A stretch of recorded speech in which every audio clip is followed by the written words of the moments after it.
जय नित्रिलापष्टं विष्णुपादष्टादशतश्री परिव्राजकाचार्य अतिरंगी समीचि श्रीमद् भक्ति जीवन आचार्य गोस्वामी शिशिल गुरुपाद पद्म की जय।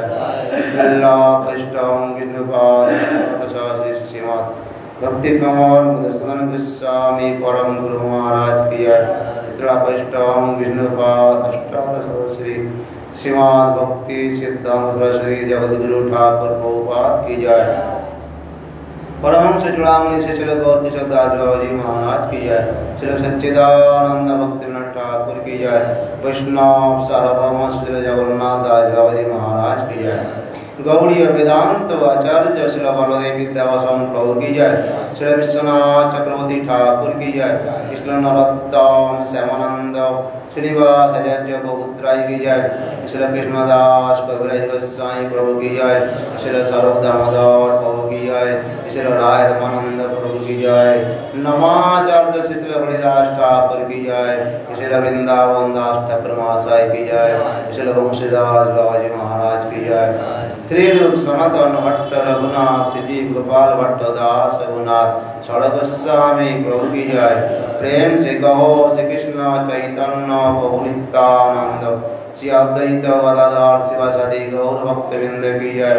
कृपालु गुरुवर की जय। अनंत कोटि वैष्णव वृंद की जय। अनंत कोटि सारसात तिरानवे पादों की जय। वृंदा देवी की जय। भक्ति देवी की जय। भगवान सिंह देव की जय। भक्तराज प्रहलाद ध्रुवो नारद उद्धवादी मामा भागवतगण की जय। दादर महाजन की जय। विश्ववदन राष्ट्रवा की जय। गोपेश्वर महादेव की जय। बजरंगबली हनुमान की जय। भगवान राम लक्ष्मण भरत शत्रुघ्न सीता माता की जय। श्री श्रीमद् भागवत ग्रंथराज की जय। श्री चैतन्य चरितामृत ग्रंथराज की जय। श्री चैतन्य मठ की जय। जय जय इतने साईं परम पूज्यवाद भक्ति चंदन अरुणम मानस इतने साईं पूज्यवाद भक्ति चैम सागर मोहित साईं भक्ति मोहनाश्रम महाराज की जय। इतने साईं भक्ति समन विष्णु महाराज भक्ति वरेण्य केशव महाराज भक्ति कारण माधव महाराज की जय। कर्मचारी बिंद की जय। भक्त मंडली की जय। मातृ मंडली की जय। निताई गौर प्रेमानंदे हरि बोल हरि बोल।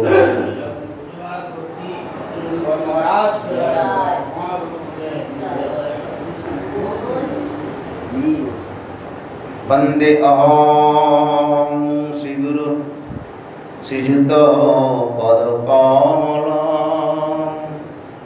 श्री गुरुं वैष्णवांश्च श्री रूपं सग्रजतां सहगण रघुनाथान्वितं तं सजीवं साद्वितं साधूतं परिजनसहितं कृष्ण चैतन्यदेवं श्री राधा कृष्ण पादं सहगण ललिता श्री विशाखान्वितांश्च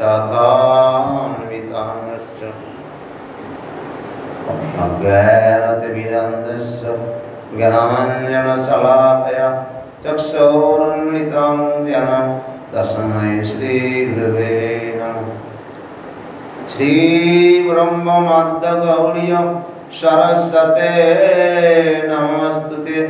श्रीगुरु गौरगन्धर्व गोविन्दो भक्तिजीविने आचार्याय विचार्याय उपचार्याय तमोनुदे गीतागाय रसगाय नित्यगाय नमस्तुते।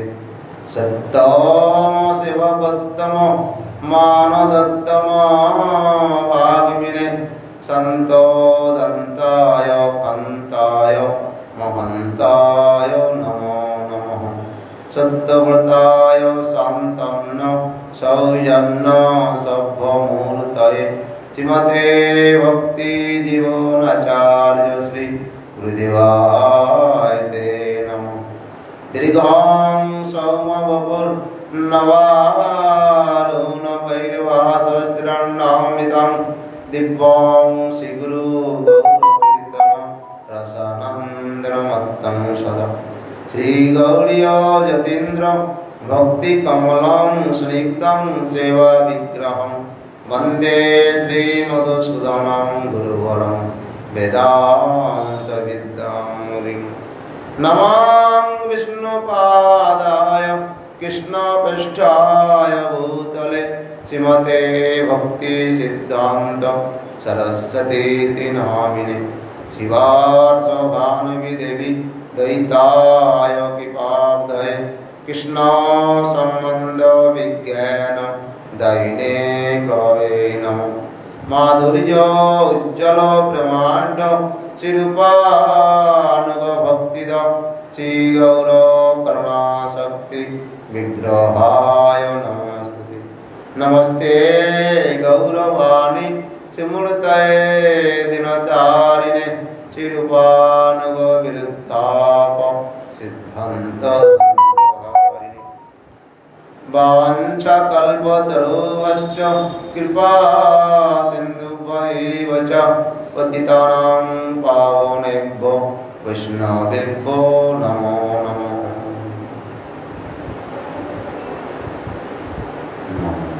महावदन्नाय कृष्णप्रेमप्रदायते कृष्णाय कृष्ण चैतन्य नाम्ने गौरतिसे नमो त्रिकालसत्ताय जगन्नाथसुताय च सपुत्राय समित्राय सकलत्राय ते नमः आजानुलम्बितभुजो कनकापदातो संकीर्तनैको पितरो कमलायताक्षौ विश्वम्भरो द्विजवरो जगद्धर्मपालो वंदे जगत्प्रियकरो करुणावतारो नमो ब्रह्मण्यदेवाय गो ब्राह्मणहिताय च जगद्धिताय श्रीकृष्णाय गोविन्दाय नमो नमः कृष्णाय वसुदेवाय देवकी नंदनाय च नंदगोपकुमाराय गोविन्दाय नमो नमः कृष्णाय वसुदेवाय हरे परमात्मने प्रणतो क्लेशनाशाय गोविन्दाय नमो नमः जयति जननिवास देवकी जन्मवाद जदुवरो पुरीशैर्भिः रसान्नधर्मं स्त्रीचार विजिनग्न सुस्मित श्रीरूपेण भजपुरो वनितानां वर्धयन कामदेवम् गुरुवे गौरचन्द्राय राधिकाय तदालय कृष्णाय कृष्ण भक्ताय तद्भक्ताय नमो नमः नमस्ते वासुदेवाय नमः संकर्षणाय च प्रद्युम्नाय निरुद्धाय श्री भगवते ते नमो नमः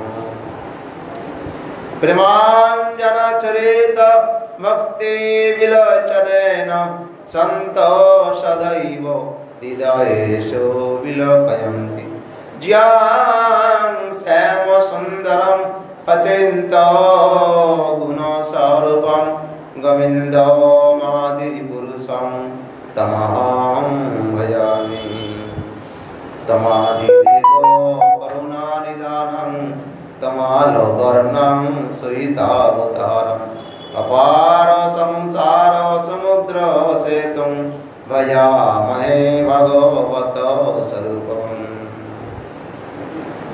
तप्त कांचन गौरांगी राधे वृंदावनेश्वरी विश्वभानुसुते देवी प्रणमामि हरिप्रिये जयतां सुरतौ पंगुर मम मंदो मतेर्गति मत्सर्वस्य पादाम्बुजौ श्री राधा माधव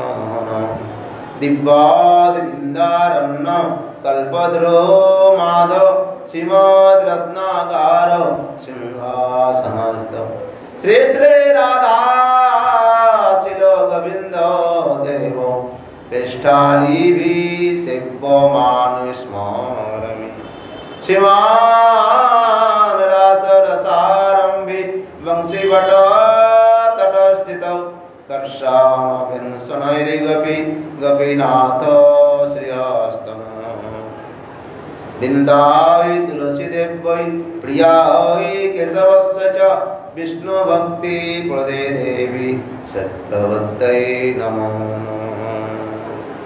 श्रीकृष्ण चैतन्य प्रभु नित्यानंद श्री अद्वैत गदाधर शिवासादि श्री गौर भक्त वृंद हरे कृष्ण कृष्ण कृष्ण हरे हरे हरे राम राम राम हरे हरे हरे नाम एव केवलम कलो नास्तेभ्यो गतिरन्यथा नमस्ते नरसिंहाय वल्लदायिने हिरण्यकशिपुर्वक्ष शिलाटङ्को नकालये नारायणं नमस्कृत्य नरं चैव नरोत्तमं देवीं सरस्वतीं व्यासं ततो जयमुदीरये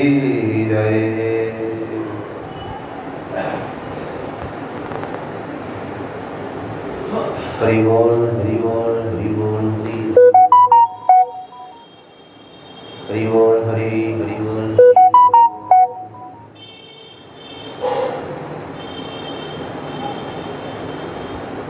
जय जय श्री चैतन्य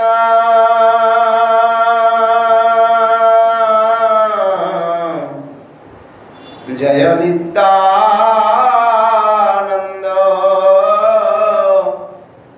जय अद्वैत चंद्र जय गौर भक्त विंद भक्त गोष्ठी सहित चैतन्य जय जय सुनिले चैतन्य कथा भक्ति लाभ ग्रंथेर आरम्भे करी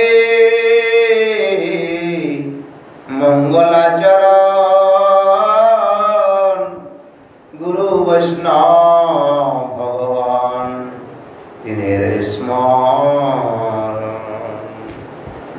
तिनेर स्मरणे भाई विघ्न विनाशन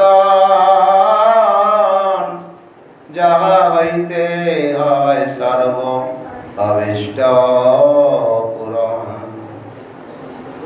भक्त पद धुलियार भक्त पद जल भक्त भुक्त से तीन साधने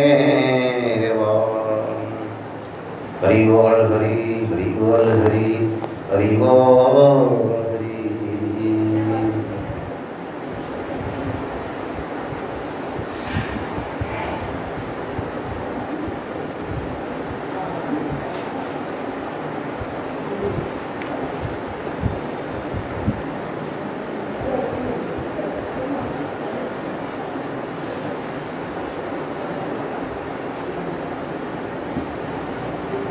हे महाप्रभु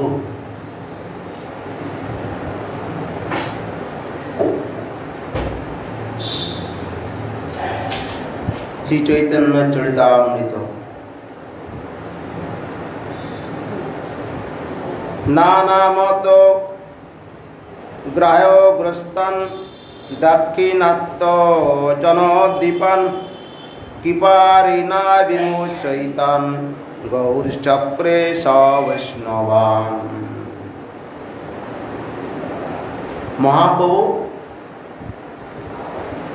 चलेছেন পুরী ধামেতে চলে গেলেন মায়ের আদেশে থাকার জন্য ভগবান গৌর সুন্দর যে দিব্য লীলা করেছেন সেইগুলো আমরা তো পাচ্ছি পরেও থাকবে তো আজ থেকে বেশি দিন না 538-39 বছর আগের ঘটনা সেই লীলাগুলো আমরা জানতে পারছি। অনেকে যে মহাপ্রভু সাক্ষাৎ ভগবান কতজন জানে? হ্যাঁ, জানে কি মহাপ্রভু যে সেই সাক্ষাৎ কৃষ্ণ কজন জানে? এখানেই ভজনের মধ্যে রহস্য আছে। আমরা কার ভজনা করব?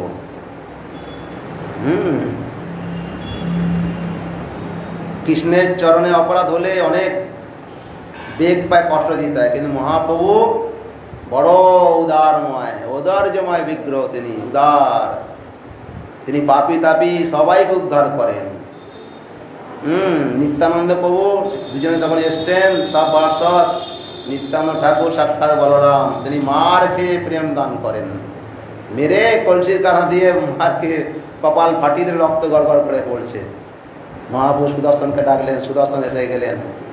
সেখানে কিছু কিছু জায়গায় প্রকাশ করেছেন, সেখানে তিনি ভগবানের লক্ষণ বোঝা গেছে, কিছু কিছু জায়গায় প্রকাশ করেছেন। না তো তিনি ভক্তভাবেতেই আছেন, কেউ জানতেন না।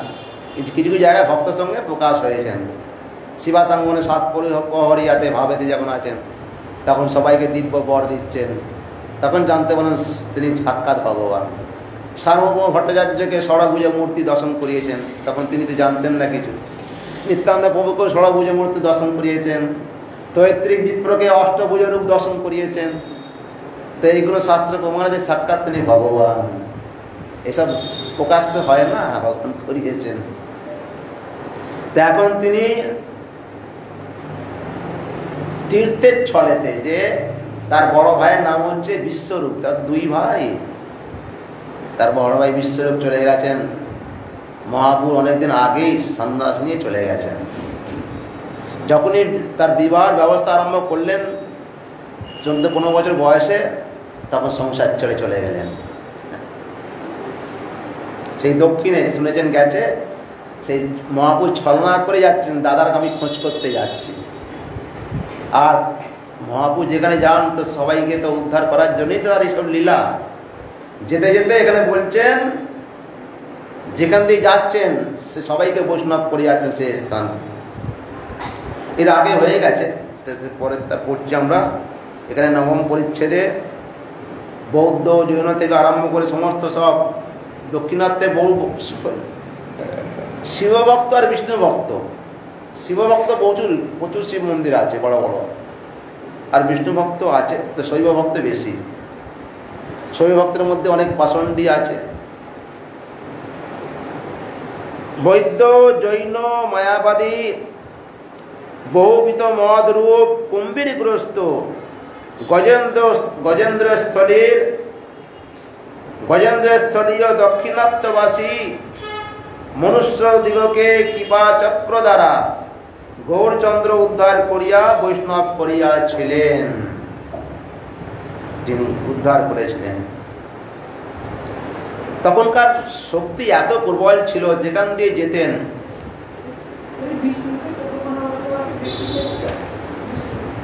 হ্যাঁ সবে যৌবন প্রাপ্ত সবে হচ্ছে, তিনি তো ঘরে থাকতেন না, সারাদিন অদ্বৈত সবাই থাকতেন। অদ্বৈতার্যর মাঝে মাঝে মায়াপুরে স্থান ছিল, অদ্বৈত ভবন ছিল, আর শান্তিপুরে 2 জায়গায় স্থান ছিল। শান্তিপুরেতে ছিল নিত্য বসবাস বাড়ি, আর মহাপ্রভুর জন্যে সাক্ষাৎ ভগবান এখানে আসবেন সেই জন্য তার একটা স্থান ছিল মায়াপুরে। অদ্বৈত ভবন আছে, শিবাসাঙ্গন আছে, আর আমাদের যোগপীঠের কাছে। তো সেইখানে এই অদ্বৈত সবাই সবসময় থাকতেন বিশ্বরূপ। সেখানে যে সবসময় ভাবে বিভোর হয়ে সবসময় ওই গীতা, ভাগবত, নানা রকমাদি শাস্ত্র আলোচনা করতেন। আলোচনা করে জানতে পারলেন সংসারটা বেকার বেকার বেকার। এমনকি তার মহাপ্রভু যখন আবির্ভূত হলেন, মহাপ্রভু যখন 4-5 বছর বয়স, চৈতন্য ভাগবতে খুব সুন্দর বর্ণনা করা আছে। তো মহাপ্রভু যখন 4-5 বছর বয়স, তখন মা বলতেন যে যাও বাবা তোমার বড় ভাই বড় দাদাকে ডেকে নিয়ে এসো। তার তো কোনো খাবারই জ্ঞান থাকতো না। তো যে ভগবানকে চিনতে পেরে, যেরকম মাধবেন্দ্রের পরিবার, আরে তার দিন রাতের জ্ঞান থাকতো না, খাবার দূরের কথা, তিনি কাঁদতে চেয়ে খেতেন না। তো এইরকম দাদাকে ডেকে নিয়ে এসো। তখন যে মহাপ্রভু যে কি দিব্য লীলা, যখন যেতেন হেঁটে হেঁটে, যখন যেতেন 2 ভাই হাত ধরাধরি করে আসতো, আর যারা তাকাতেন বলতে এরকমও কি মানুষের রূপ এরকম হতে পারে। আর ওদের তো সবাই যারা সব থাকতো, সব অনেক তো ছাত্ররা থাকতো, তো ভক্তরা অনেক থাকতো, দেখে বুকে দিয়ে তাকিয়েই থাকতেন।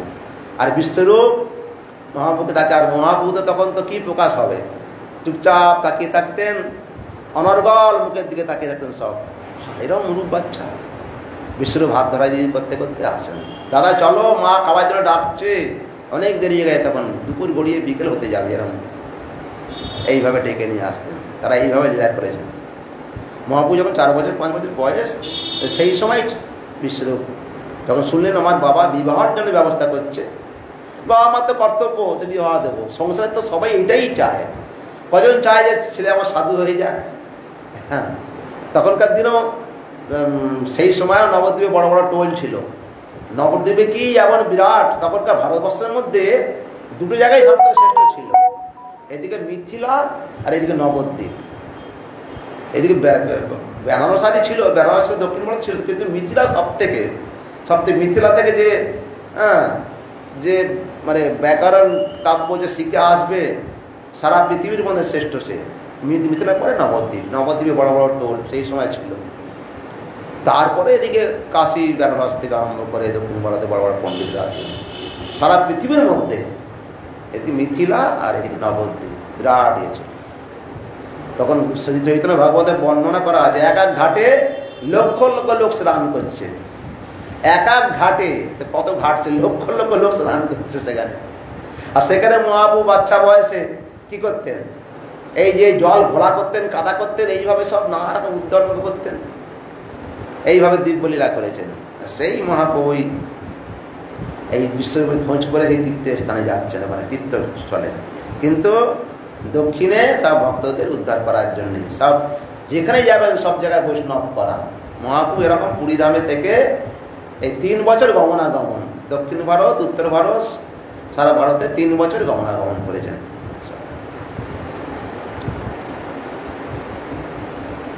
দাক্ষিণাত্য দক্ষিণ গমন প্রভুর অতি বিলক্ষণ, জয় জয় চৈতন্য জয় নিত্যানন্দ, জয়াদ্বৈত চন্দ্র জয় গৌর ভক্তবৃন্দ। দক্ষিণ গমন প্রভুর অতি বিলক্ষণ,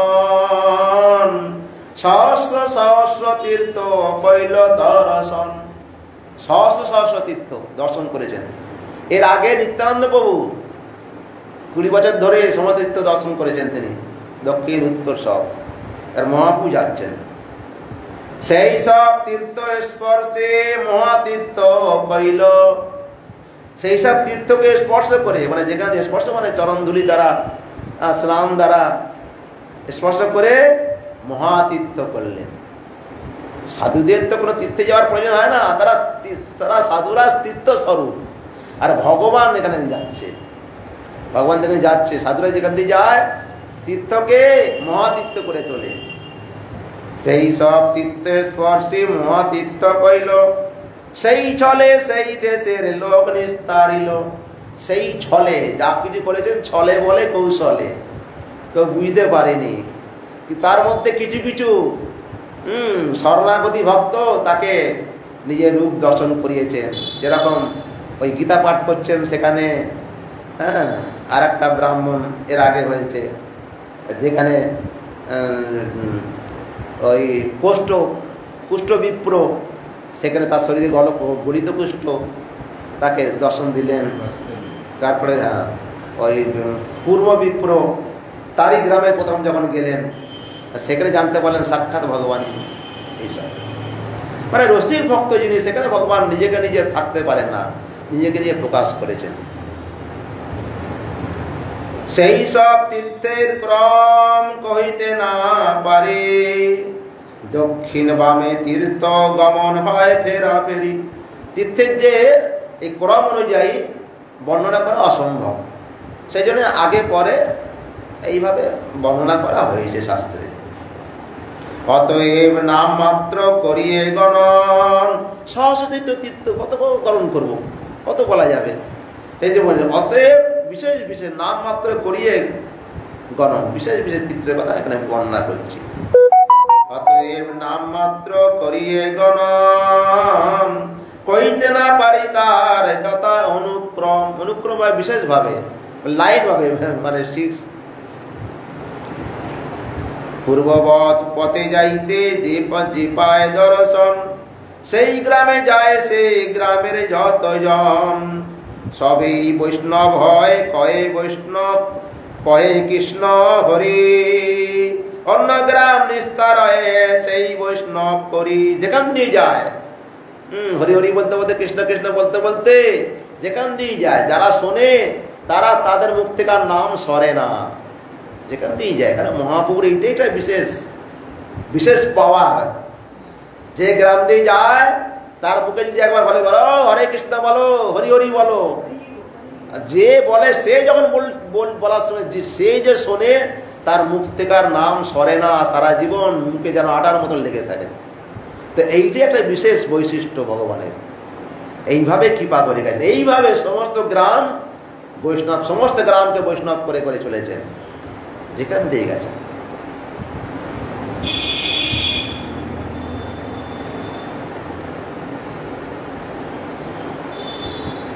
দক্ষিণ দেশের লোক অনেক প্রকার, দক্ষিণ ভারতের কথা বলছে। দক্ষিণ দেশের লোক, উড়িষ্যার পর থেকে, উড়িষ্যা থেকে দক্ষিণ ভারত আরম্ভ হয়ে যায়, দক্ষিণ সমস্ত। দক্ষিণ দেশের লোক অনেক প্রকার, কেহ জ্ঞানী কেহ কর্মী, পাষণ্ডী অপার। কেহ জ্ঞানী কেহ কর্মী, হ্যাঁ, তো পাষণ্ডী তো বেশি, পাষণ্ডী তো অপার, মানে পাষণ্ডীরাই বেশি আছে নিজের মতে। হ্যাঁ, কর্মী জ্ঞানী তারা তো কেউ ওই রকম ভাবে চলছে, পাষণ্ডী তো সব। এই পাষণ্ডীকে উদ্ধার করার জন্যই তো ভগবান এই জগতে আসেন। ভগবান আসার কি কারণ কি? ভগবান স্বতন্ত্র, কর্তব্য অকর্তব্য অন্যতা কর্তব্য, তিনি স্বাধীন, তাকে আসার কোনো প্রয়োজন হয় নাকি? কিন্তু আসতে হয়। ভগবান যদি না আসে, ভগবান যদি গীতাতে বলছে আমি যদি কর্ম না করি, ভগবান কি কোনো কর্ম করে? লিপ্ত হন না, তাই জগৎ উচ্ছন্নে চলে যাবে। কেন? শ্রেষ্ঠ রাজ্য। আমাদের যেসব সন্ন্যাসীদের কোনো বার ব্রত নেই, গুরুমাজ বলতে পারে আমাদের আবার বার ব্রত কি? আমরা সব ছেড়ে এসছি সব। কিন্তু আমরা যদি বার ব্রত, যেসব ব্রত না করি, আর জগতের লোক করবেই না। যারা সমস্ত বার ব্রত হচ্ছে সমস্ত সংসারের লোকের জন্য। যতই বার বলুন, উপবাস বলুন, কিন্তু সাধুরা আগে পালন করে। গুরু মহারাজ জন্মাষ্টমীর দিনে রাত 12টা না হলে, আমি প্রত্যক্ষ দেখেছি, একদিন দুদিন তো গুরু মহারাজ সঙ্গ করিনি, রাত 12টা জল পর্যন্ত খাবে, দেখে থাকবো। আমরা তো ঘুমিয়ে পড়তে এরা মানে মস্ত বলবো। তো সেইভাবে মানে থাকুন যতক্ষণ, মানে থাকতে পারতুম না। প্রথম প্রথম তো খুব পালন পরিচর্যা করেছি, একটু না। একাদশী হলেও 12টার আগে একটু জল পর্যন্ত খাবেন না। গুরুমাই বলতেন দেখো ব্রতের দিনেতে তোমরা এক কাজ করবে, মুখে দাঁতে হাত দেবে না, দাঁতে হাত দিলেই খিদে পাবে, কারণ পিত্তরস ছাড়বে। সেই জন্যই ব্রতের ব্যাপারটা বলে দিতেন আগের দিনে। সকালে দাঁত ফাঁত বেঁচে রাখবে, রাত্রিবেলাতে সকালবেলায় কী করবে, 12 বার শাস্ত্রের অনুযায়ী কুলকুচি করবে আর জিভ ছুলবে, দাঁতে যেন হাত না লাগে। এইভাবে কুলকুচি করে থাকবে, তাই দেবে খিদে পাবে না। একটা পন্থা আছে, দাঁতে হাত দিলে কি পিত্তরস ছাড়বে, ঠিক সময় খাবার চাইবে, তাহলে কী হবে, গ্যাস সৃষ্টি হবে। একটা নিয়ম আছে, গুরুমাই বলে দিন এইভাবে চলবে, আমাদের বলতেন গুরুমাই। সে কথাগুলো বলছি আর কি।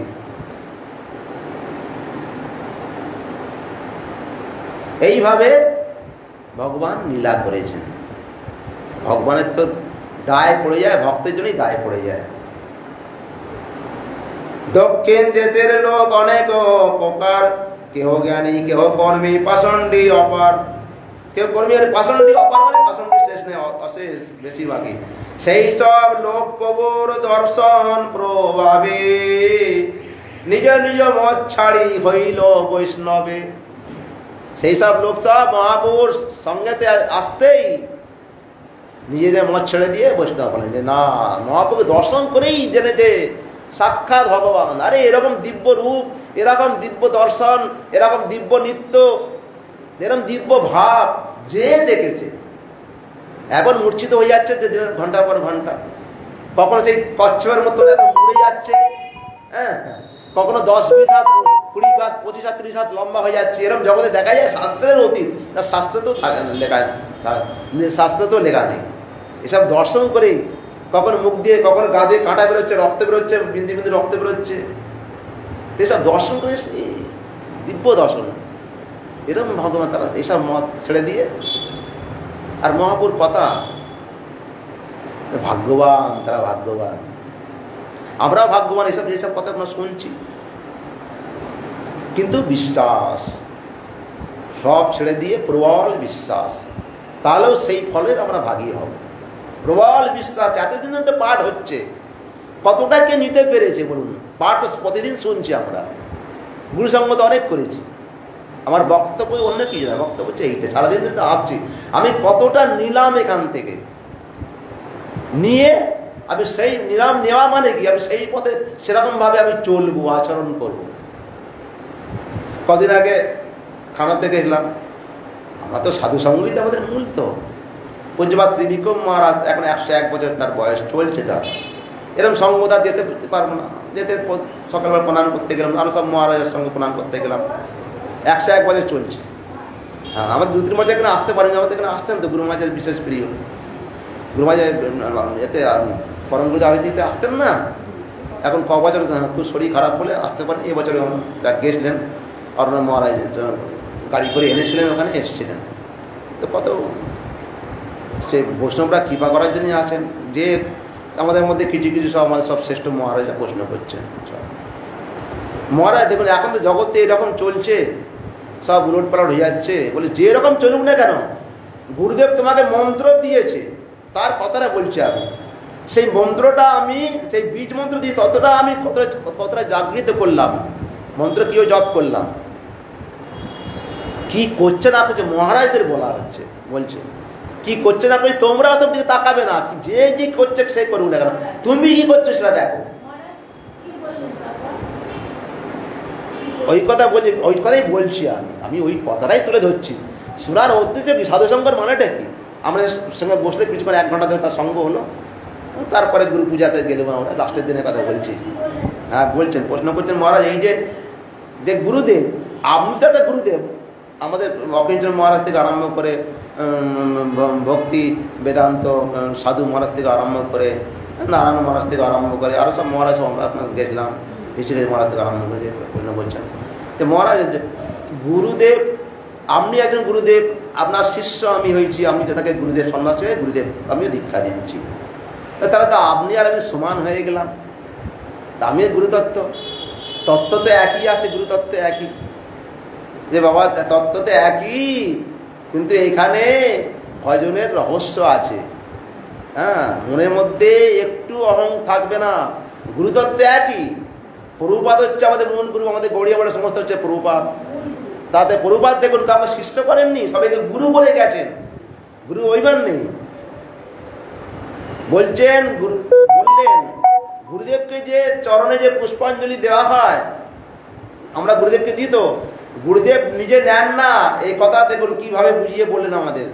সেই চরণ পুষ্পটা তিনি তার চরণে নেন না, ভক্তরা চরণ যে পুষ্প দেয়, গুরুদেব হাত পেতে সেই চরণের পুষ্পটা নিয়ে নেন।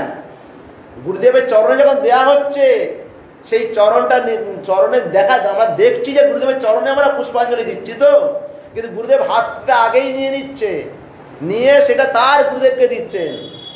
তার গুরুদেব আবার তার চরণে নিচ্ছেন না, নিয়ে তার হাতে নিয়ে নিচ্ছেন, নিয়ে প্রভুপাদের চরণে দিচ্ছেন, প্রভুপাদ তার গুরুদেব দিচ্ছেন। এইভাবে গুরু পরম্পরা মূল সেই পুষ্পটা ভগবানের চরণে যাচ্ছে, কিন্তু আমরা মনে করছি গুরুদেবের চরণে দিচ্ছি, কিন্তু গুরুদেব এত কৃপালু, কৃপা করার জন্যে ভগবানের কাছে পৌঁছে দেয় গুরু পরম্পরা অনুযায়ী।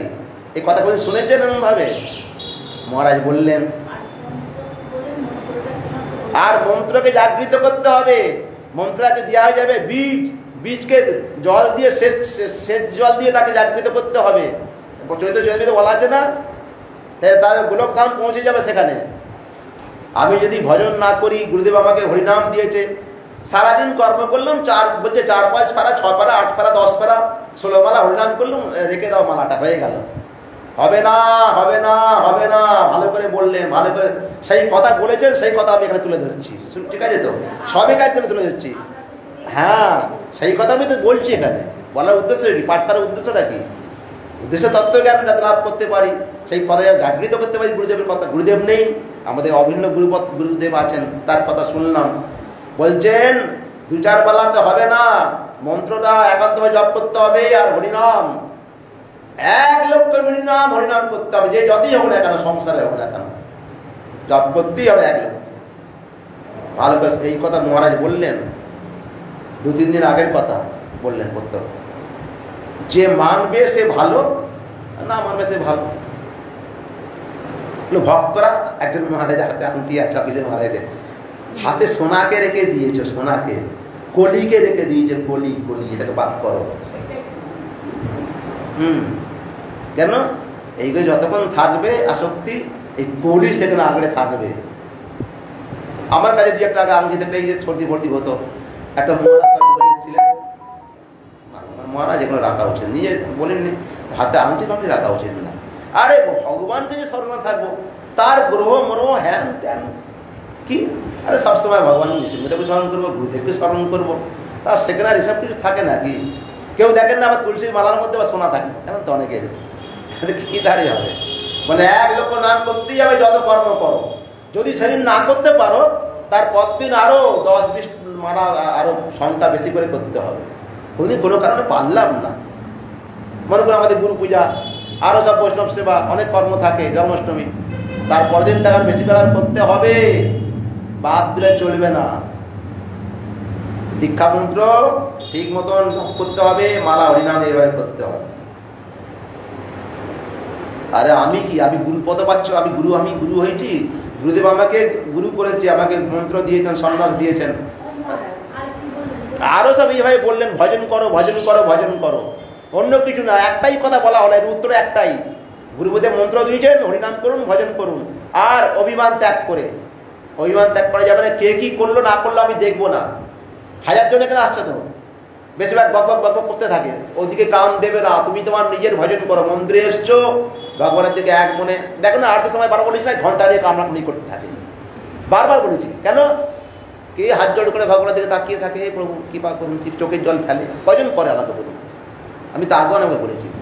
তো ওনার উদ্দেশ্যের কথাটা হচ্ছে এইরকম, আমি যেখানেই থাকি না কেন, যে অবস্থা থাকি না কেন, পরিক্রমার মতো পরিক্রমা করবো। দক্ষিণ ভারতের লোকেরা সব, দক্ষিণ ভারতের মায়েরা, সেখানকার আমি নিজে দেখেছি, সেখানে বড় বড় মন্দির, আর পরিক্রমা একটা পরিক্রমা করতে গেলে 2-3 মিনিট টাইম লেগে যাবে। সেখানে 108 বার পরিক্রমা করবে, রাতে 54টা। সকালে যদি পুরো না হয়, বিকেল বেলায় এসে 108 বার। আমাদের 4 বারে দিয়ে আমাদের মাথা গরম হয়ে যায়। হ্যাঁ, এইরকম। আবার ওখানে মন্দির খুলতে বলতে কতক্ষণ, 1 ঘন্টা 1.5 ঘন্টা ধরে বসে থাকতে হবে। দেখেছেন তো, আমাদের মানে ঘুরেছেন অনেক, তবু চুপচাপ বসে থেকে ভগবানকে নাম করবে। তিরুপতি বালাজি পাহাড়ে, 7 পাহাড়ে আমরা হেঁটে হেঁটে উঠেছিলাম। গোবিন্দা, ও গোবিন্দা গোবিন্দা, সে নাম করতে করতে উঠছে মানে এইভাবে কষ্ট করে। সবসময় নাম, সবসময় নাম, সবসময় নাম। হরিনামটা কি? আরে হরিনামটা সবসময়, মানে নামটাকে সবসময় জীবাগ্রে সবসময় নাম থাকবে, নাম সবসময় হবে। এই মহাপু যাওয়ার উদ্দেশ্যটা কি? সবসময় হরিনাম হরিনাম, হরের নাম, খালি হরিনাম করো, এই হচ্ছে ব্যাপার। সাধুসঙ্গ কি? সাধুসঙ্গ এরকম লবমাত্র সাধুসঙ্গ। সাধুসঙ্গ সর্বশাস্ত্রে সাধুসঙ্গের কথা বলছে। সামান্য সময়, এই যে কথাগুলো কখন কি আমার অন্তরের মধ্যে লেগে যাবে, নিয়মে চলতে হবে, নিয়ম। সারা জীবন ধরে তো গুরুমাস কতদিন পাঠ করেছেন, পরম গুরুদেব পাঠ করে এসছেন, কতজন এখানে দীক্ষা নিয়েছেন, ঠিকভাবে নিরামিষ খাচ্ছেন। সংসারে নিরামিষ কথা বলতে গেলেই ব্যাস, সবাইকার মাথা গরম হয়ে যাবে, ঠিক কিনা বলুন? সংসারে হতে দেবে না পরির প্রভাব। কিন্তু আমি একা এসছি, একা যাবো, আমাকে লুকিয়ে লুকিয়ে করতে হবে, আমাকে লুকিয়ে লুকিয়ে। বলে কি করে হবে? অতি অবশ্যই যদি ভগবানকে বিশ্বাস করি, সাধুগুরুকে বিশ্বাস করি, এইভাবে আমি চলব। গুরুমুখ পদ্মবাক্য চিত্তেতে করিয়া আর না করিয়া মনে আসা, এই কথাটা মানেটা কি? গুরুমুখ যে পদ্মবাক্য, মানে সে তো শ্রেষ্ঠ বাক্য। পদ্ম তো একটা উপমা দেওয়া বলে না, চরণ পদ্ম, চরণ কমল।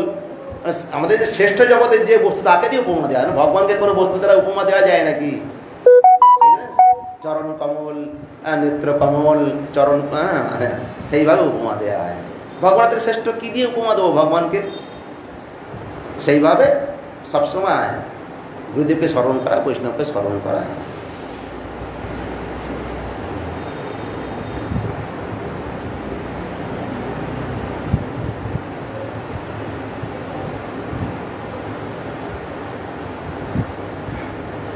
সেই সব লোক প্রভুর দর্শন প্রভাবে নিজ নিজ মত ছাড়ি হইল বৈষ্ণবে।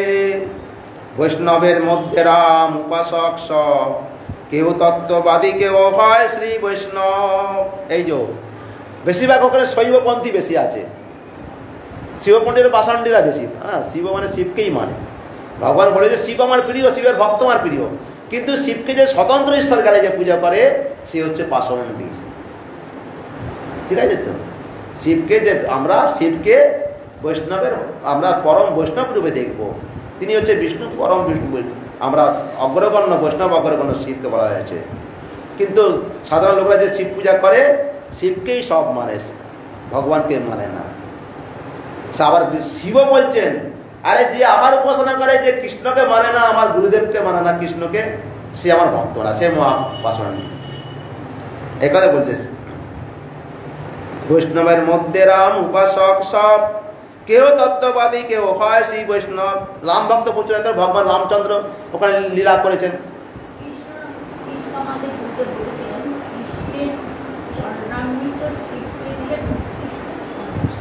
হ্যাঁ, সে তো আছেই, সেটাই তো সব। তো সেখানে বেশিরভাগ ওই রাম ভক্ত বেশি আর নারায়ণ ভক্ত বেশি ওখানে বেশিরভাগ, কিন্তু কৃষ্ণ ভক্ত কম। কিন্তু মহাপ্রভু সেই জন্যই তো গেলেন। সেই সব বৈষ্ণবের মধ্যে কেউ রাম, কেউ বৈষ্ণবের মধ্যে রাম উপাসক সব, কেউ তত্ত্ববাদী, কেউ শ্রী বৈষ্ণব। শ্রী বৈষ্ণব বলতে তারা হচ্ছে লক্ষ্মীনারায়ণ উপাসনা করেন।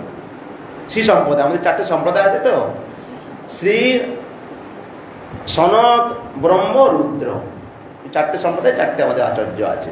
রামানুজ থেকে আরম্ভ করে, নিম্বাগাচার্য থেকে আরম্ভ করে বিষ্ণু স্বামী, আমার 4টে আচার্য আছে।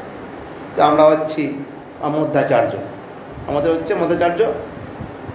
মধ্যাচার্য তত্ত্ববাদী হচ্ছে, কিন্তু তবু মহাপ্রভু স্বীকার করলেন, যেহেতু কৃষ্ণ উপাসক তারা করেন, সেখানে স্বীকার করেছে। এখানে বলছে সেই সব বৈষ্ণব মহাপ্রভুর দর্শনে কৃষ্ণ উপাসক হইল লয় কৃষ্ণ নামে। রাম উপাসক ছিল না, আর লক্ষ্মীনারায়ণ উপাসক ছিল, তারা তো ভগবানের উপাসনা করছে, কিন্তু কৃষ্ণ হচ্ছে মাধুর্যময়, তিনি ঔদার্যময়, মাধুর্যময়। হ্যাঁ, কৃষ্ণের মধ্যে 4টে বিশেষ গুণ আছে, ভেনু মাধুর্য, লীলা মাধুর্য, রূপ মাধুর্য। ভগবানের বিশেষ করে 4টে বিশেষ আছে। তো এই জন্যে কৃষ্ণের বিশেষ বিশেষ বিশেষ ব্যাপার আছে। তারা সব নিজের ভগবানের উপাসনা করছেন, কিন্তু মহাপ্রভুর সঙ্গে যে দর্শন হলো, সঙ্গ হলো, এসব মত ছেড়ে দিয়ে সবাইকে শুদ্ধ বৈষ্ণব করলেন আর কৃষ্ণের উপাসক করলেন। এরকম পরে জানা যাবে যে সারা জীবন খালি হরিনাম, রাম রাম রাম রাম রাম রাম করছে, পরে সে কৃষ্ণ কৃষ্ণ কৃষ্ণ কৃষ্ণ কৃষ্ণ করছে। মহাপ্রভু তো বলে এমন কি করে অবস্থা হলো, এখানেই আছে। বলছে আপনার দর্শনে আমি সাক্ষাৎ সেই কৃষ্ণ জানতে পারলাম।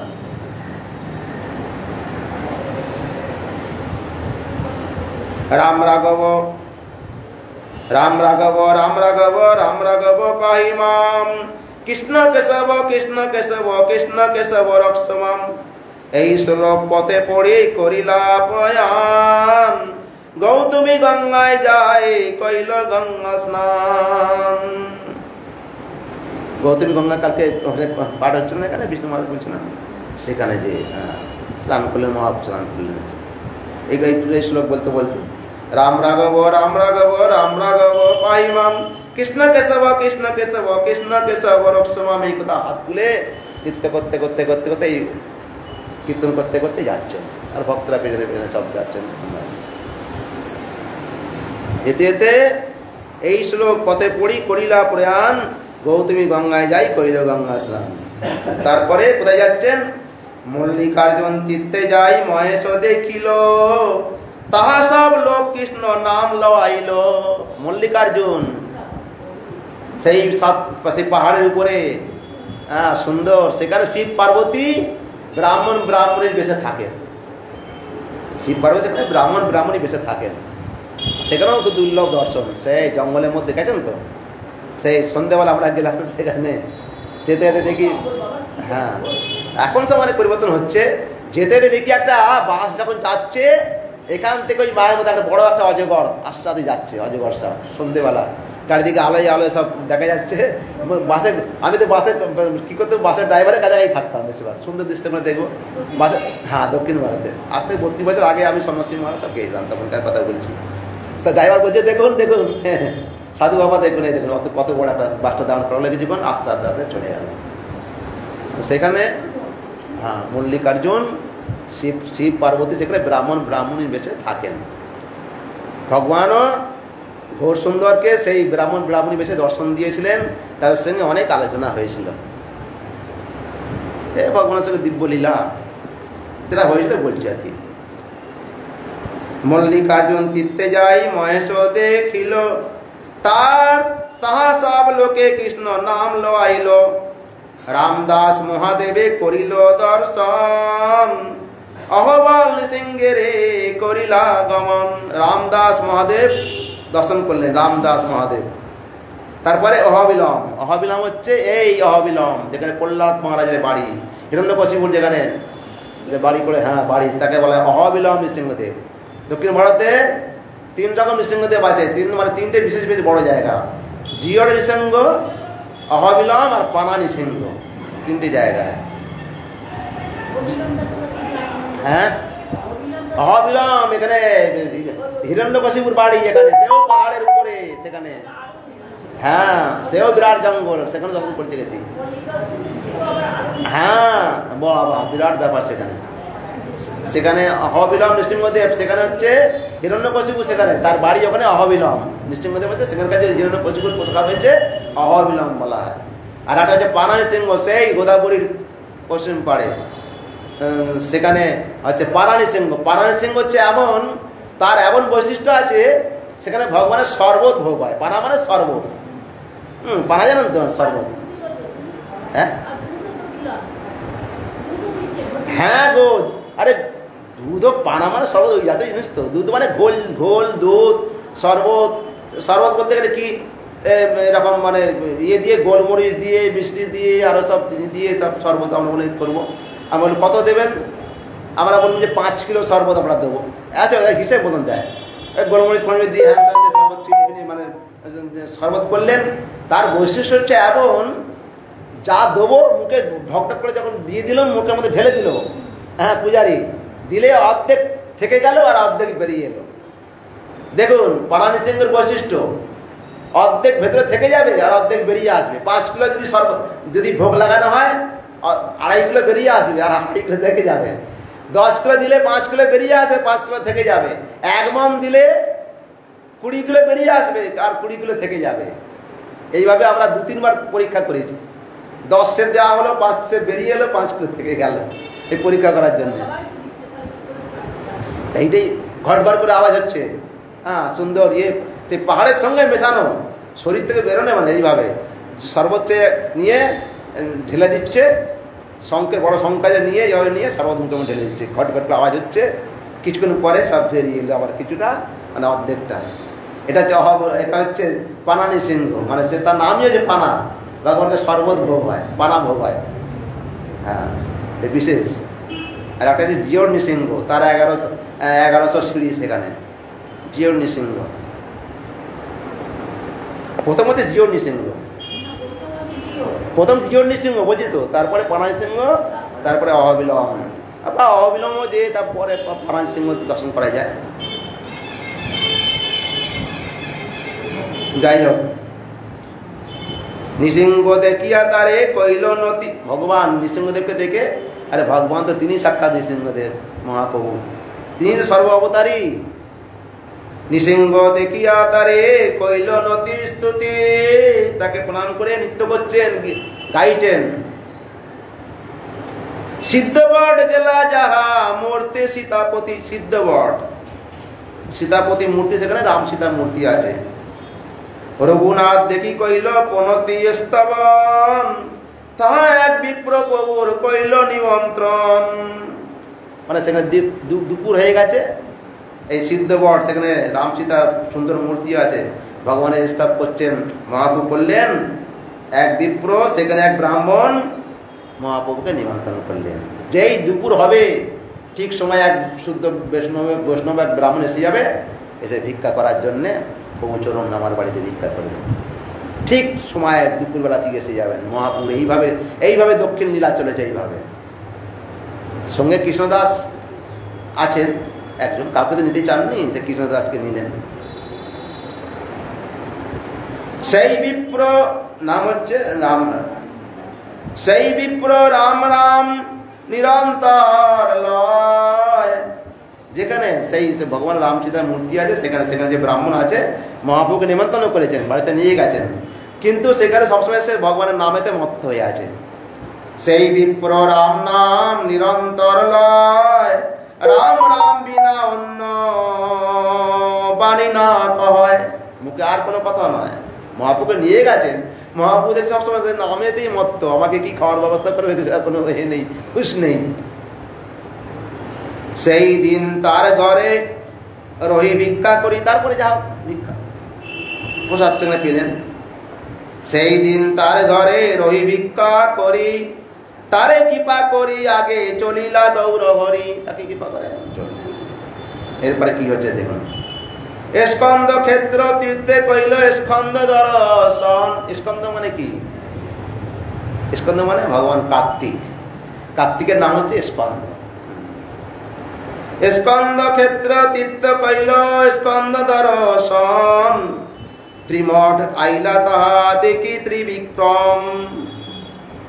পুনঃ সিদ্ধ বট আইলা সেই বিপ্র ঘরে, সেই বিপ্র কৃষ্ণ নাম লয় নিরন্তরে। ওখান থেকে 2-3টে তীর্থ ঘুরে আবার তার পরদিন বা একদিন দুদিনের মধ্যে তার কাছে এলেন,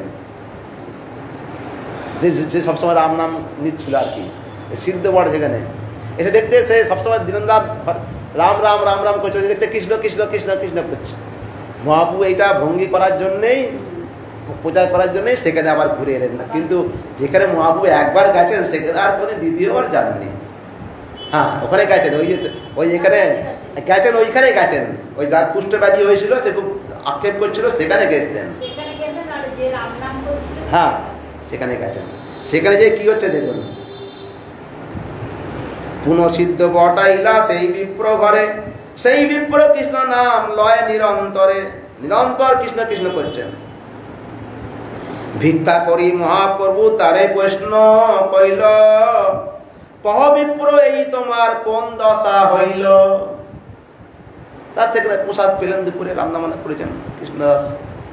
পরে তাকে স্থির হয়ে বলছে, হে ব্রাহ্মণ ঠাকুর, তুমি তো রাম রাম রাম রাম রাম রাম করছে, আর তো কোনো কথা নেই, তুমি এখন কৃষ্ণ কৃষ্ণ কৃষ্ণ কৃষ্ণ কৃষ্ণ কৃষ্ণ করছো কেন?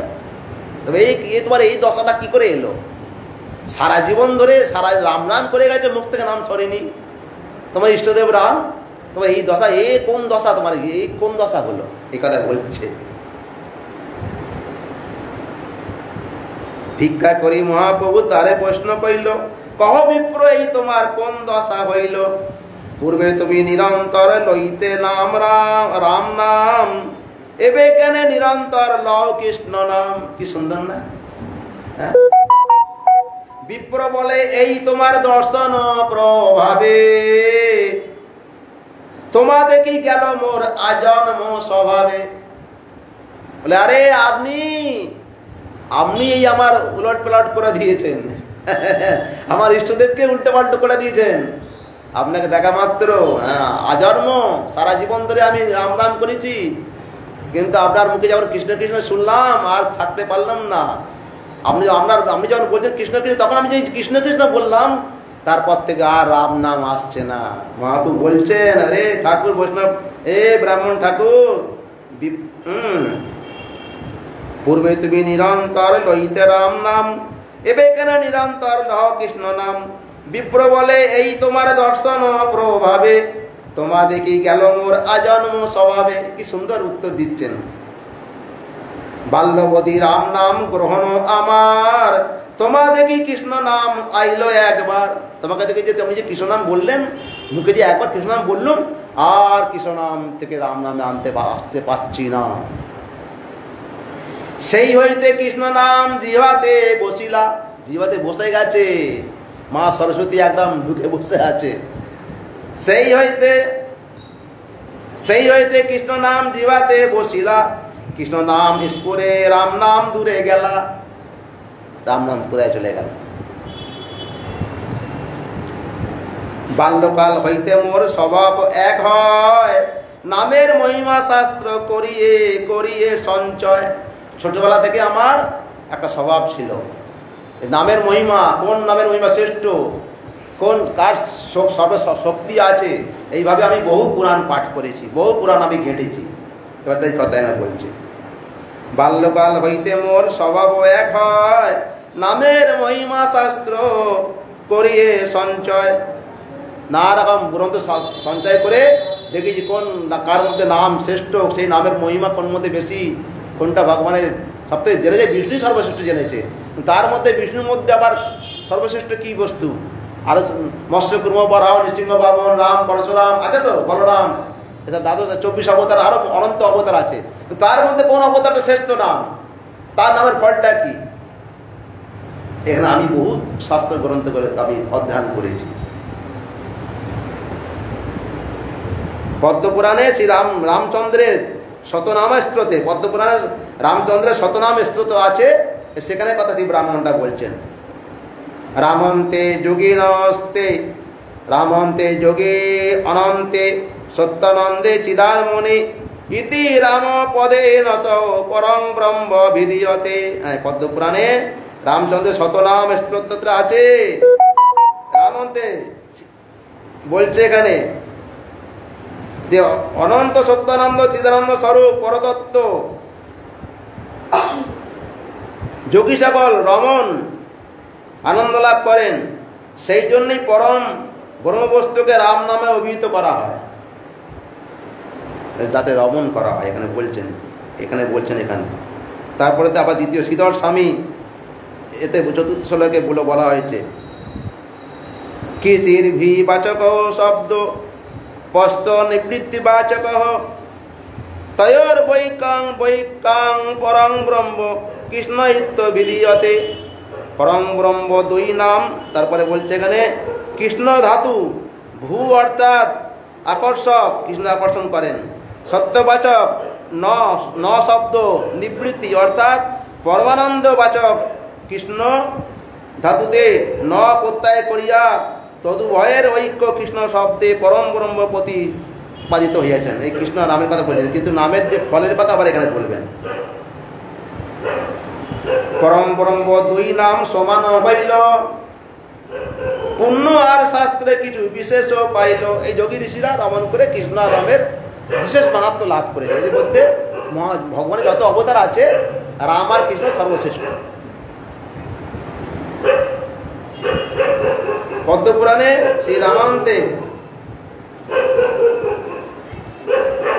আবার বলছেন সেই শ্লোকে রাম রামেতি রামেতি রামে রমে রমে মনোরমে সহস্র নাম বিস্তুস্তাল্লাং রাম নাম বরাননে। এখানে বলছে রাম রাম রাম বলিয়া মনোরম যে নাম, তাতে আমি রমন আনন্দ লাভ করি। হে বরাননে, একটি রাম নাম সহস্র বিষ্ণু নামের তুল্য। এখানে বললেন এক রাম নাম 1000 বিষ্ণু সহস্র নামের তুল্য। পদ্মপুরাণে বলছেন রাম রামেতি বলে এখানে বললেন।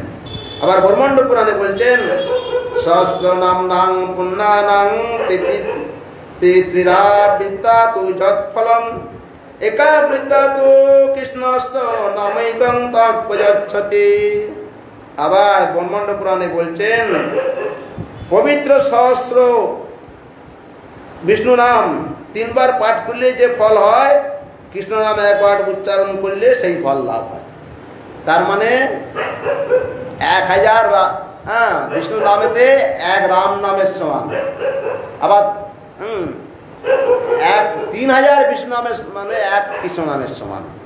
তাহলে এখানে জানতে পারলাম যে কৃষ্ণ নাম সর্বশ্রেষ্ঠ। তবুও আমি ইষ্টদেব আমার রাম, আমি রাম নাম করতাম। এই ব্রাহ্মণটা এইভাবে মহাপ্রভু বলছেন, আমি অনেক পুরাণ ঘটেছি, এর মধ্যে রাম আর কৃষ্ণের মাহাত্ম্য সব থেকে বিশেষভাবে পেয়েছি, কিন্তু কৃষ্ণ নামের মাহাত্ম্য সব থেকে বেশি। 3000 কৃষ্ণ নামের সমান এক কৃষ্ণ নাম, 1000 বিষ্ণু নামের সমান এক রাম। এই শাস্ত্রভাবে এখানে বর্ণনা করা আছে, এই পুরাণে এই আছে।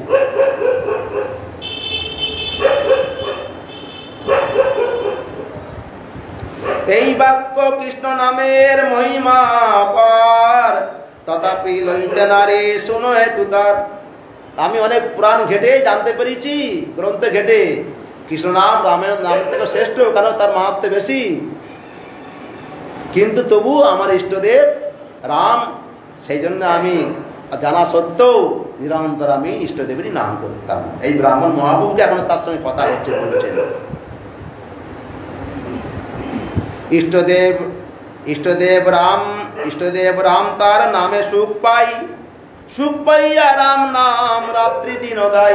সত্যি কথা, ইষ্টদেব এই তো মহাপ্রভু বারবার বললেন আমাদের মুরারি গুপ্তকে, হে মুরারি গুপ্ত, রামের উপাসক ছিলেন তো, আরে আমরা সবাই কৃষ্ণ উপাসক, তোমার রাম, হ্যাঁ বলছে হ্যাঁ ঠিক আছে ভজন করবো। রাত্রে যে সেই নিরন্তর কান্নাকাটি করছে, একটা কাঠরি রেখে দিয়েছে, আমি নিজেকে নিজে হত্যা করবো, কারণ আমি ইষ্টদেবের নাম ছাড়তে পারছি না। আরে মহাপ্রভু তখন এসে বলছেন, কি ব্যাপার, তোমার কাটারিটা দাও তো মুকুন্দ, এই মুরারি। বলছে প্রভু সব জানতে পেরেছে, চরণে এসে কেঁদে পড়লেন, আরে তুমি ইষ্টদেবের নাম ছাড়বেই কেন? হ্যাঁ, ইষ্টদেব যদি তুমি ছাড়ো, তোমার কেসে ধরে তোমাকে আকর্ষণ করে নিয়ে আসবে। যে সত্যি ইষ্টদেবের প্রতি ভক্তি আছে, এখানে হচ্ছে ইষ্টদেবের প্রতি ভক্তি। কিন্তু কৃষ্ণ নামের মহিমা অশেষ, এই পুরাণ বাক্য আছে, এই জন্য মহাপুরুর সঙ্গে তার সঙ্গে এইগুলো শিক্ষাগুলো সবাইকে দেওয়া হলো। এখানে ব্রাহ্মণ বাক্য সে যে কথোপকথন হচ্ছে, মানে আমাদের শিক্ষা দেওয়া হচ্ছে এখানে, সেই কথা এখানে বলছে। ইষ্টদেব রাম তার নামে সুখ পাই, সুখ পাইয়া রাম নাম রাত্রি দিন গাই। তোমার দর্শনে যাবে কৃষ্ণ নাম আইল, তার মহিমা তবে হৃদয়ে লাগিল। আহা, সেই তো এবার সেই কৃষ্ণ নাম এই বলছেন ইনি, অশেষ অশেষ, কারণ সাক্ষাৎ পরে এখানে বলবেন, পরে এবার বুঝছে সেই কৃষ্ণ তুমি সাক্ষাৎ নির্ধারিল, এত কই বিপ্র প্রভুর চরণে পড়িল। আমি সাক্ষাৎ কৃষ্ণ ছাড়া আর কোনো বস্তু নয়, আমি জানতে পারলাম, কারণ আমার মুখ থেকে রাম নাম ছড়াবে জগতে এমন কেউ নেই। সারা জীবন ধরে রাম রাম করছি, আর একবার আপনি কৃষ্ণ নাম মুখে বলেছেন, সেই মুখে এসে গেছে, আর ছাড়তে পারেনি, আপনি কি জাতা বস্তু নাকি? আমি জানতে পারলাম সাক্ষাৎ সেই কৃষ্ণ বলে মহাপ্রভু তাকে কৃপা করে দিলেন। মহাপ্রভু কৃপা করার জন্যই তাকে এলেন তো নাকি? মহাপ্রভু তাকে কৃপা করার জন্যই ঘুরে এলেন। দেখছেন কত কৃপাময় তিনি। ইষ্টদেবের শ্রেষ্ঠ জায়গায় কৃষ্ণ, কৃষ্ণ বড় দয়াময়। আমরা জানতে পারি যে কৃষ্ণ বড় দয়াময়, বড় দয়াময়, কিন্তু তাকে সারা জীবন ধরে কৃপা হয়ে গেল। সরলতা, সরলতা চাই, সরলতা, আর কিছু না, সরলতা চাই। প্যাচালা ভাব থাকলে প্রদিন হবে, একভাবে মহাপ্রভু কৃপা করে দিলেন।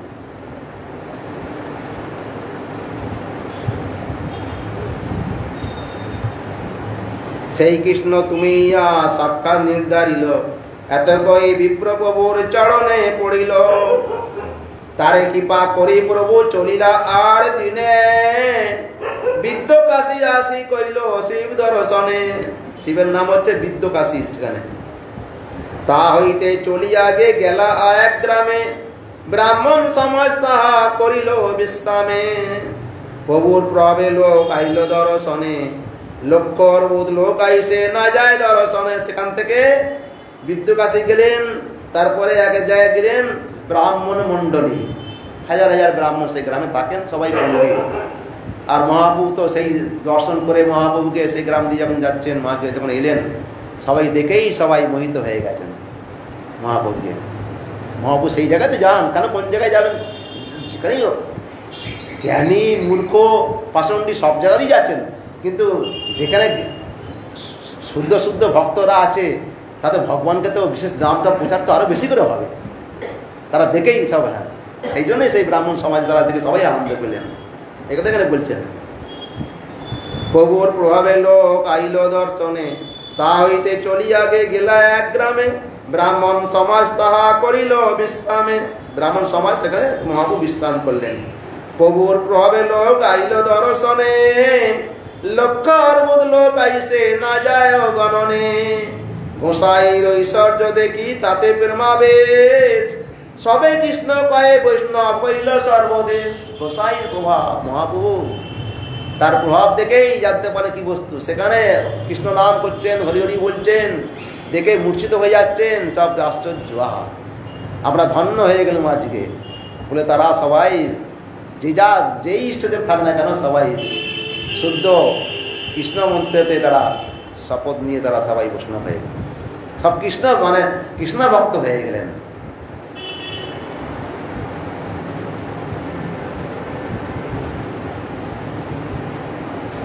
গোসাইয়ের সৌন্দর্য দেখি তাতে প্রেমাবেশ, সবে কৃষ্ণ কহে বৈষ্ণব হইল সর্বদেশ। তার্কিক মীমাংসক যত মায়াবাদীগণ, সাংখ্য পাতঞ্জল স্মৃতি পুরাণ আগম। নিজ নিজ শাস্ত্র গ্রাহে সবাই প্রচন্ড, সর্বমদ দোষী প্রভু করে খণ্ড খণ্ড। কেউ আবার তার্কিক আছে, তারা মহাপুরুষ কাছে এসে তর্ক, নিজে নিজে তর্ক চালাচ্ছে। কিন্তু মহাপ্রভু শুদ্ধ বৈষ্ণব শাস্ত্রের মহাপ্রভু সব দেখতে পারবে, সাক্ষাৎ ভগবান। সমস্ত শাস্ত্রের তাদের যে সব শাস্ত্র ছিল, কুশাস্ত্র, আমাদের তো 18টা পুরাণ, তো সাত্বিক পুরাণ, রাজসিক পুরাণ, তামসিক পুরাণ। এই ব্যাসদেব সবটাই রচনা করেছেন, সবটাই দরকার। তো সেই জন্য সব তাদের সব মতকে খণ্ডন করে দিয়ে বৈষ্ণব মত স্থাপন করলেন। একমাত্র কৃষ্ণ নাম, বাকি সব বেকার, সব কর্মী জ্ঞানী, ওতে কিছু পাবে না। একমাত্র কৃষ্ণ স্থাপন করে দিয়ে সবাইকার বুদ্ধির যে ভ্রষ্ট ছিল, মহাপ্রভু দর্শনেই পবিত্র হয়ে গেছে। সর্বত্র স্থাপয় প্রভু বৈষ্ণব সিদ্ধান্তে, প্রভুর সিদ্ধান্ত কেহ না পারে খণ্ডিতে। প্রভুর সিদ্ধান্ত কি? কৃষ্ণ বৈষ্ণব সিদ্ধান্তে কি তবে স্থাপন করব, সেখানে পারিনি। সেখানে তো মায়াবাদীগণ প্রচুর আছে, বৌদ্ধগণ বহু আছে। এই বৌদ্ধগণের সঙ্গে এবার দেখা হবে। হরি হরি প্রভু মতে করেন প্রবেশ, হারি হারি প্রভু মতে করেন প্রবেশ। এই মতে বৈষ্ণব করিল দক্ষিণ দেশ। সব হেরে হেরে প্রভুর মত স্বীকার করে সবাই বৈষ্ণব হয়ে গেলেন। পাষণ্ডী আইল যত পাণ্ডিত্য শুনিয়া, গর্ব করি আইল সঙ্গে শিষ্যগণ লইলা। পাষণ্ডীরা, তাদের হাজারে শিষ্য আছে, দেখি আমি আমার তর্ক কি করে পারে, কত বড় সে পণ্ডিত হয়েছে, একে কত বড় সে বৈষ্ণব হয়েছে, কত বড় সে সন্ন্যাসী হয়েছে। আর মূর্খদের তো কাজ কি, তার তার্কিক মত তা ছাড়তে চাইবে কি? ছাড়বে না, নিজের মত কেউ ছাড়ে না, কারণ মায়া শক্তি এতই প্রবল। কিন্তু মহাপুর কাছে এলেই বলে যায় সব। আজকে তর্ক করে, মহাপ্রভু এমনভাবে সুন্দরভাবে বাক্য বলেন, এমনভাবে বুঝিয়ে দেন, বাধ্য হন। এবার সেসব কথা তো কোনো শোনেনি। যে সাধুসঙ্গ করেনি, সে সাধুসঙ্গের মহিমা কি করে জানবে, কি বস্তুর মধ্যে আছে? সে নিজের মতেই প্রচার করবে, আরে এই সেই যেটা ভালো সেটা ভালো। যখন দিনের পর দিন প্রথম যারা পাঠে আসবে, প্রথম বুঝতে পারবে না। বুঝতে না পারো, আত্মা তো বুঝবে।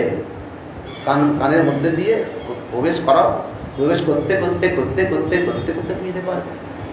আমরা যখন প্রথম অবাক শিখতে, তখন কি বুঝি? খালি অক্ষর গণি, বলো না, খালি অক্ষর গণি। সেই অক্ষর গণেই যখন নিজের প্রকাশ হবে, যখন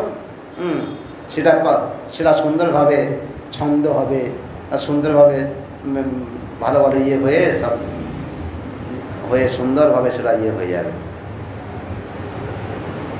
সেই অক্ষরগুলোই নানারকমভাবে মুখে কীর্তন হবে, কীর্তন করে আনন্দ করবে, লাভ করবে। সে তো অক্ষয়িত, অক্ষয়িত, আর কিছু নেই এর মধ্যে। সেটাই নিজের মত বড় বড় ইয়ে ধারণ করবে।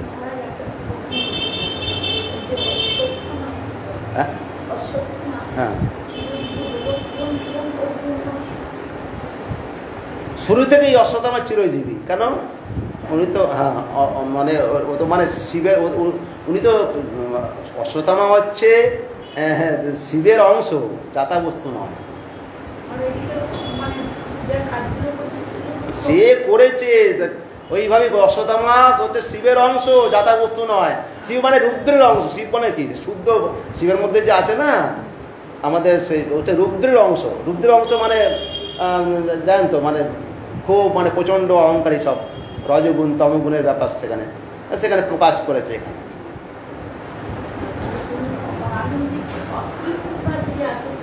হলেও তিনি ব্রাহ্মণ, এরপরে তিনি ইয়ে হবেন, সপ্তর্ষির মধ্যে একজন হবেন। হ্যাঁ, পরে যখন জানতে পারবেন না, তিনি যেখানে এখন ব্রাহ্মণ, অশ্বত্থামা দ্রোণাচার্যের পুত্র হয়, তিনি যেখানে যোগ দিয়েছেন, কারণ ব্রাহ্মণের তো কাজ নয় যে ক্ষত্রিয়ের কাজ হয় যুদ্ধ করা, কিন্তু তাদের লবণ নুন খেয়েছে, তারা তাদের বিপদে আপদে তাকে সাহায্য করেছিল, সেই জন্য তার দায় পড়ে গেল। সেই জন্য তাকে অস্ত্র শিক্ষা তাকে গ্রহণ না, তো তার তো কাজ নয় অস্ত্র শিক্ষা দেওয়া, দায় পড়ে গেল। অশ্বত্থামা সেখানে ছিল, কিন্তু সঙ্গের প্রভাবে সে পাষাণ্ড হয়ে গেল। নাহলে দেখুন এরা সব জিতে গেল, এক সময় ওরা নিয়ে বিহার করছে, ভগবান কৃষ্ণেরই সব চালাকি। যখন ওরা গঙ্গার তীরে ওরা ঘুরছে, হ্যাঁ, অশ্বত্থামা যে পঞ্চ পাণ্ডবের সেই পঞ্চ পুত্রকে মেরে মেরে মেরে দিয়ে, হ্যাঁ, মেরে দিয়ে দুজনের কাছে নিয়ে যেয়ে বলছে, এই না পঞ্চ পাণ্ডবের মাথা নিয়ে এসছি। আরে আরে আরে মাথাটা চেপে দেখছে কে কে কে, বলছে আরে মূর্খ কোথাকারে, যা এদের যে শেষ যে ধর্মের বাতি দেওয়ার ছিল তাকেও সব শেষ করে দিলে। এরা কোনোদিন হতে পারে না। বিশেষ করে ভীমের মাথা আমিও হাতে করে ঘুরিয়ে দেবো, দেখলে কার কি। ভীমের আগে বলে ভীমের মাথাটা আগে দাও, দেখলেন যে তুলের মতন মানে একদম। দেখুন এদের যখন সে লাস্টে মৃত্যু সজ্জায় পড়ে আছে দুর্যোধন, তবু তাকে দেখে দেখুন তার প্রভুর মানে বিশেষ প্রিয় কার্য করার জন্য দেখুন 5টা ভাইকে মেরে দিয়েছে বলে তারা কৃষ্ণ জানতেন যে অশ্বত্থামা এরকম তার শত্রুর কাজ করবে, তাকে নিয়ে চলে গেলেন। কিন্তু কৃষ্ণ জানতেন না যে পাণ্ডবের 5টা মাথা নিয়ে দেবে, যে পঞ্চ পাণ্ডবকে ছেলেরা শুয়ে আছে সেখান থেকে নিয়ে চলে গেল। তা সত্ত্বেও অশ্বত্থামা এই মানে 4 যুগের অমর। হ্যাঁ, অশ্বত্থামা আছে, কিন্তু অশ্বত্থামার আবার স্তব আছে। হ্যাঁ, অশ্বত্থামার স্তবের মধ্যে আছে। হ্যাঁ, অশ্বত্থামা ইয়ে আছে। পরে অশ্বত্থামার যখন মুনি যখন কেড়ে নিল, যখন অশ্বত্থামাকে এখনো দেখা যায় পুজো ধামের মধ্যে, মানে পুঁজ রক্ত সব এইভাবে সে নিরন্তর, সে সবসময় এখন সেই আক্ষেপ করছে। তার মুনির একটা শক্তি ছিল, মুনিটা যখন কেড়ে নিল না, তখন মুনিটা কেড়ে নিয়ে তাকে ছেড়ে দিল। সেইভাবে সে কষ্ট পেয়ে ঘুরে বেড়াচ্ছে। এখন কেউ দর্শন পায় অশ্বত্থামাকে, পুজো ধামের মধ্যে কেউ দর্শন পায়। হলেও সে পুণ্য আত্মা বলা হয়েছে, রুদ্রের অবতার তো না, তাকে ব্রাহ্মণ বলে তাকে সম্মান করা হয়। সেই তো একটা লীলা করার জন্যই তখন এটা করেছিলেন। এটা তো কৃষ্ণেরই ইচ্ছা, কৃষ্ণ তাকে বাঁচাতে পারতেন না, পঞ্চপাণ্ডবকে বাঁচালেন, তবে সবাইকে তো মেরে দিলেন না। নিজের ভাগনাকে কেন, নিজের ভাগনা অভিমন্যু, তাকে বাঁচাতে পারতেন না? নিজের ভাগনাকে কৃষ্ণ নিজে শিক্ষা দিয়েছিলেন। যখন ছিল কেন, তিনি হচ্ছে আবার চন্দ্রের অংশ, অভিমন্যু চন্দ্রের অংশ, জানে 16 বছর বয়সে তার প্রভু সম্পদ আছে, তাকে চলে যেতে হবে। কথা বলতে গেলে অনেক এসে যায়, এদিকে টাইম হয়ে গেছে। আমি প্রশ্ন করলেন তো তাকে এইভাবে তাকে চলে যেতে হবে, 16 বছর তাকে চলে যেতে হবে। দেখলেন যে এইভাবে, হ্যাঁ, তার এই জন্যে অর্জুনই একমাত্র, সেই জন্য সুভদ্রার সঙ্গে নিজের বোনের সঙ্গে বিবাহ দিলেন। অর্জুনকে কত ভালোবাসতেন, নিজের বোনকে বিবাহ দিলেন। অর্জুনকে যাতা বস্তু নাকি, অনেক লীলা মহাভারতে।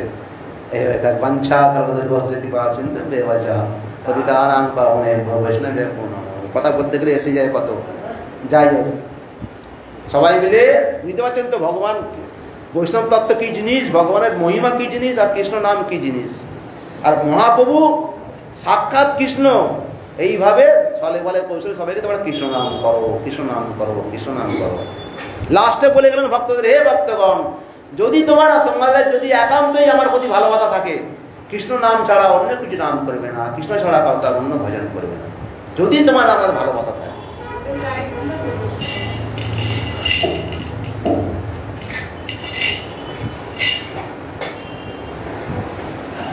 হরি হরি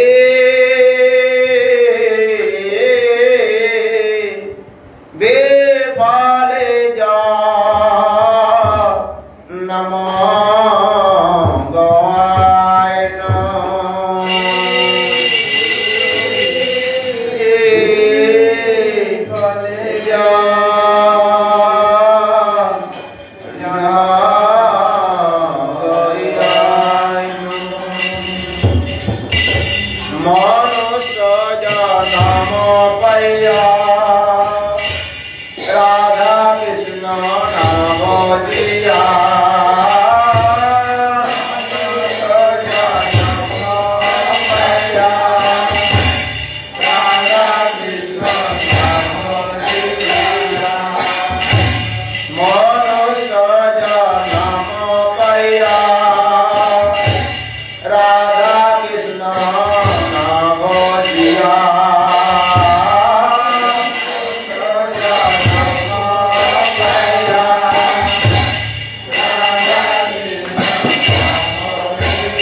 কেশব মহারাজ মাতামাই দাও এটা ধরুন মাতামাই মহাপ্রসাদ ধরুন তারপর তুমি ধরবে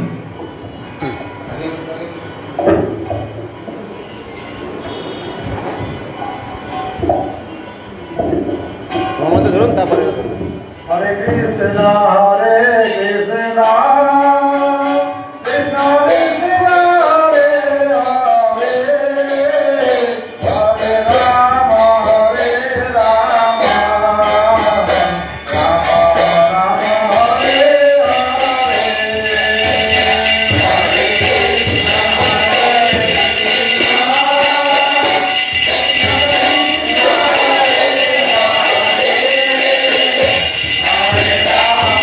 हरे Ram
Radharaye Namo Krishna Yadavaya Namo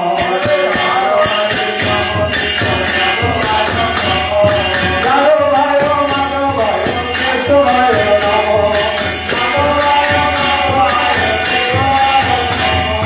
Gopala Govinda Shiva Sudha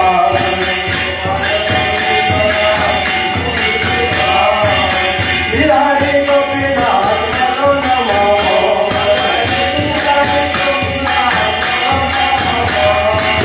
Chaitanya Nityananda Advaita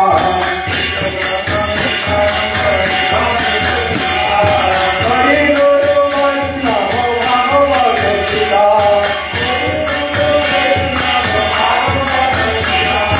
Shri Rupa Sanatana Bhattara Bhuta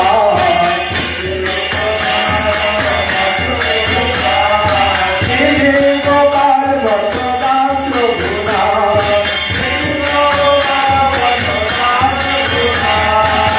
Sai Gopai Gori Charano Bhakta Nahate Vijana Aditya Pura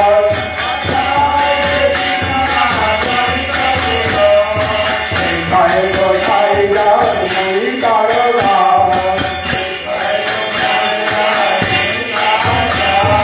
Satvai Padare Namar Panchaya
Govind Radha Govinda Radha Madan Mohan Radha Shyam सुंदर राधा दामोदर जगन्नाथ की जय। जय श्री कृष्ण विष्णु भक्ति माता गोस्वामी गुरु महाराज की जय। कृष्ण विष्णु भक्ति गोस्वामी परम गुरु महाराज की जय। जय भक्ति सिद्धांत सरस्वती ठाकुर प्रभुपाद की जय। जय गौर किशोर दास बाबू जी महाराज की जय। जय सच्चिदानंद भक्त ठाकुर की जय। कृष्ण सर्व जगन्नाथ दास बाबू जी महाराज की जय। गौरी वेदांत आचार्य जय श्री बलदेव विद्यावासन प्रभु की जय। श्री विश्वनाथ प्रभु ठाकुर की जय। श्री नरोत्तम श्यामानंद श्रीनिवास जय भूत की जय। श्री विनोदास कबीर गोस्वामी प्रभु की जय। श्री सर्व दामोदर प्रभु की जय। श्री राय रामानंद प्रभु की जय। श्री हरिदास ठाकुर की जय। श्री वृंदावन दास ठाकुर महाशय की जय। श्री सनातन भट्ट रघुनाथ श्री गोपाल भट्ट दास रघुनाथ सर्वस्वामी प्रभु की जय। प्रेम से गाओ श्री कृष्ण चैतन्य प्रभु नित्यानंद श्री अद्वैत गदाधर शिवाचार्य गौर भक्त वृंद की जय। रूपान गुरु वर्ग की जय। अनंत कोटि वैष्णव वृंद की जय। वृंदा देवी की जय। भक्ति देवी की जय। भगवान सिंहदेव की जय। भक्तराज प्रहलाद ध्रुव नारद दुर्वादेव भगवतन की जय। दादा महाजन की जय। विश्वबंधु राजसभा की जय। कृष्ण महादेव की जय। श्री कृष्ण चैतन्य भट्ट की जय। श्री कृष्ण चैतन्य ग्रंथराज की जय। जय जय त्रिवेणी स्वामी परम भक्ति जन भक्ति जन सागर भक्ति वनाश्रम महाराज की जय। बिंद की जय। भक्त मंडल की जय। मातरी मंडल की जय। हिताय गौर प्रेमानंदे हरे महाराज की जय। भक्त की जय। आश्रम देव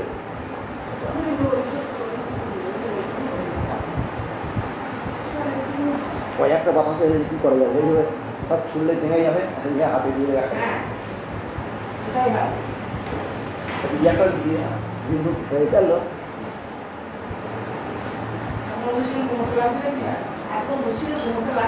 লাগবে না তোমার হাঁটুতে অনেক কষ্ট সেই তো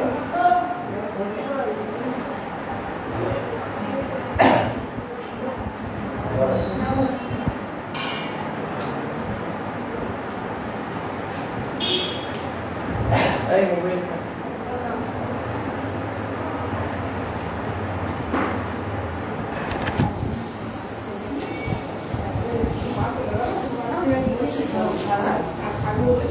মোবাইল সবাই তো ভালো না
নিয়ে গেলাম তো হারিয়ে গেল প্যানেলে ছিল খারাপও ছিল আমার কাছে কিছু আছে দেবে যেন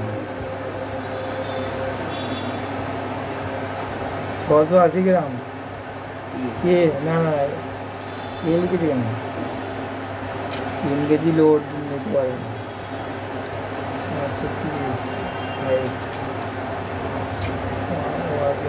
500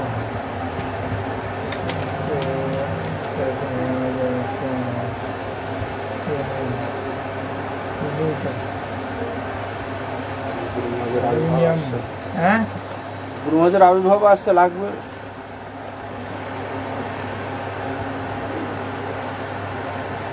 কতটা লোন নিতে পারবে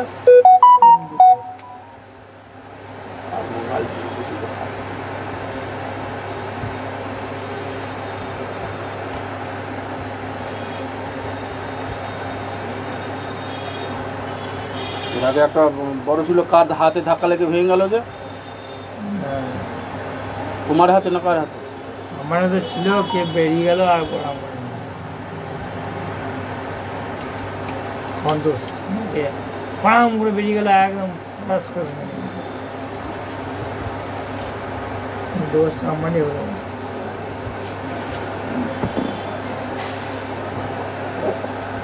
সেটা তো মোটা ছিল না, সেটা ইয়ে সাদা রঙের ছিল।